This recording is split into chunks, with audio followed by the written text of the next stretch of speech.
नमस्कार, स्वागत है आप सभी का हरियाणा भारत में। मैं आपके साथ खुशबखार। बुलेटिन की शुरुआत करेंगे, लेकिन एक नजर अब तक की सुर्खियों पर। पेट्रोल डीजल के बढ़ते दामों को लेकर कांग्रेस ने सरकार के खिलाफ किया विरोध प्रदर्शन। कांग्रेस कार्यकर्ताओं ने सरकार के खिलाफ नारेबाजी करते हुए निकाला जुलूस। कृषि कानूनों के खिलाफ चल रहे आंदोलन में सक्रिय हुई बीजेपी। किसानों को समझाने के लिए संपर्क अभियान चलाएगी बीजेपी। किसानों ने अपने आंदोलन को तेज करने की बनाई रणनीति। सोनीपत में किसानों ने गौना रोड पर ट्रैक्टरों की बनाई श्रृंखला। पश्चिम बंगाल की सीएम ममता बनर्जी पर केंद्रीय राज्य मंत्री रतनलाल कटारिया ने दिया बड़ा बयान। कहा, बंगाल में टीएमसी का सूपड़ा साफ होने पर बौखला गई है ममता। देश में बढ़ रहे पेट्रोल डीजल के दाम को लेकर प्रदेश में कांग्रेस ने सरकार के खिलाफ विरोध प्रदर्शन किया। कांग्रेस कार्यकर्ताओं ने Pataudi road railway station park से जटौली हैली मंडी तक सरकार के खिलाफ नारेबाजी करते हुए जोरदार जुलूस निकाला। वहीं मीडिया से बातचीत के दौरान कांग्रेस नेता सुधीर चौधरी ने बताया कि भाजपा सरकार से हर कोई परेशान है। महंगाई सातवें आसमान को छू रही है। पेट्रोल डीजल रसोई गैस के दामों को बढ़ाकर इस सरकार ने आम आदमी की कमर तोड़ दी है। बीजेपी सिर्फ और सिर्फ पूंजीपतियों की सरकार है। इस सरकार को गरीब जनता से कोई लेना देना नहीं है। समझ सकते हैं कि आम आदमी चारों तरफ से परेशान है, चाहे पेट्रोल हो, चाहे डीजल हो, चाहे रसोई गैस हो। और रही पटौदी की बात, क्योंकि जो सारी थी वो सारी समस्या हमारे बड़े नेता ने बता दी। और आप पटौदी की भी हालत जानते हैं, चाहे फ्लाईओवर की बात है, चाहे रोड बने हुए हैं, पानी गंदा है चारों तरफ से। पटौदी में भी जो विकास होना चाहिए था वो विकास नहीं हो पाया। कृषि कानूनों के खिलाफ चल रहे आंदोलन में अब बीजेपी भी राजनीतिक रूप से सक्रिय हो गई है, जिसे लेकर बीजेपी अब उन किसानों से संपर्क साधेगी जो आंदोलन में हिस्सा ले रहे हैं। इसके लिए भाजपा ने मीटिंग कर योजना तैयार की है, जिसे लेकर बीजेपी के प्रवक्ता डॉक्टर संजय शर्मा ने बताया कि अब यह आंदोलन किसानों का नहीं है, राजनीतिक हो गया है। ऐसे में बीजेपी भी अब लोगों को कृषि कानूनों के फायदे समझाने के लिए मैदान में उतरेगी। डॉक्टर संजय शर्मा ने कहा है कि कृषि कानूनों को लेकर झूठ फैलाया जा रहा है और ये झूठ पंजाब से शुरू हुआ जो हरियाणा तक पहुंच चुका है। तीनों कृषि कानूनों के खिलाफ किसान लगातार दिल्ली के सभी सीमाओं पर डटे हुए हैं। किसान आंदोलन को 3 महीने से ज्यादा बीत चुका है और ऐसे में किसान अपने आंदोलन को तेज करने के लिए रोज नई रणनीति तैयार कर रहे हैं।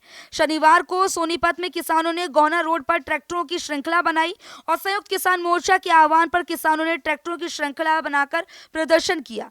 इस प्रदर्शन में हजारों संख्या में किसान शामिल हुए। वहीं इस ट्रैक्टर मार्च में अलग अलग जगह से किसानों ने आकर हिस्सा लिया और तीनों काले कानूनों को वापस लेने के लिए सरकार से अपील की। वही खबर यमुनानगर से आ रही है। पश्चिम बंगाल की मुख्यमंत्री ममता बनर्जी को लेकर केंद्रीय राज्य मंत्री रतनलाल कटारिया ने बड़ा बयान दिया है और उन्होंने कहा है कि बंगाल में टीएमसी का सूपड़ा साफ होने वाला है, इसलिए ममता बनर्जी बौखला गई हैं और चुनाव आयोग के ऊपर सवाल उठा रही हैं। बंगाल में कमल खिलने वाला है, ऐसे में दीदी कुछ भी बोल रही हैं। उन्हें साफ दिख रहा है कि बंगाल में भाजपा की सरकार बन रही है। आपको बता दें कि शुक्रवार को निर्वाचन आयोग ने 5 जिलों के मतदान की तारीखों की घोषणा की। वहीं बंगाल में 8 चरणों में मतदान कराया जाएगा, जिसको लेकर ममता बनर्जी सवाल उठा रही हैं। वहीं बढ़ती महंगाई को लेकर विपक्ष लगातार सरकार को घेरने में लगा हुआ है, जिसे लेकर इंडियन नेशनल लोकदल ने 8 मार्च को बहादुरगढ़ में महंगाई के खिलाफ प्रदर्शन करने का ऐलान किया है। इनौले के प्रदेश अध्यक्ष नफे सिंह राठी ने मीडिया से बात करते हुए कहा कि जहां पेट्रोल डीजल पर भारी भरकम टैक्स वसूला जा रहा है, वहीं गैस सिलेंडर की बढ़ती दामों ने भी आम आदमी को परेशान कर दिया है और हरियाणा सरकार प्रदेश में बेरोजगारी को बढ़ाने का काम कर रही है। इससे पहले भी इनौले ने कई जगहों पर किसानों के मुद्दे को लेकर प्रदर्शन किया है और सरकार को घेरा है। प्रदेश में जनता के लिए एक ऐसा फ्लाईओवर तैयार किया गया कि जो 8 महीने में बनकर तैयार हो गया।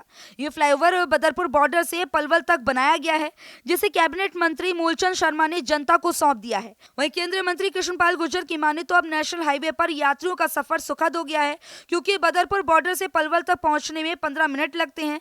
इसके साथ ही मीडिया से बातचीत करते हुए उन्होंने बताया कि अब तक फरीदाबाद के विकास के लिए काफी काम किया गया है और आगे भी इसी तरह काम जारी रहेगा।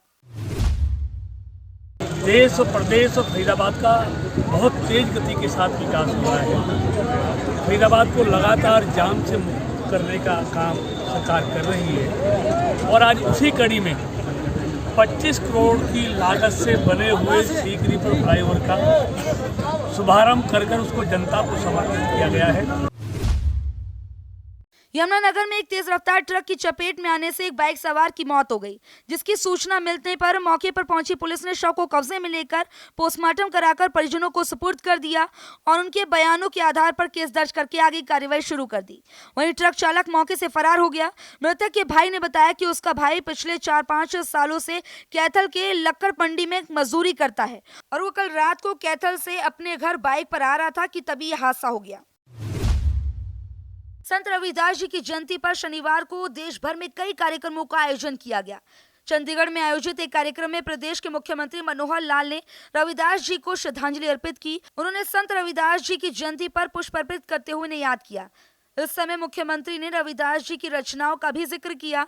उन्होंने कहा कि भारत के अस्तित्व को सुरक्षित रखने के लिए हमारे साधु संतों ने अपने लेखों और विचारों से लोगों को जागरूक किया है। मनोहर लाल ने कहा कि संत रविदास की रचनाओं से लोगों को ब्रह्म वाक्य मिला है। उन्होंने कहा कि मन चंगा तो कटौती में गंगा, यानी आपका मन साफ है तो लोगों में बुराइयां कम और अच्छाइयां ज्यादा दिखाई देंगी। हरियाणा भारत में फिलहाल मेरे साथ इतना ही। देश प्रदेश की तमाम अहम खबरों के लिए देखते रहिए हरियाणा भारत। नमस्कार।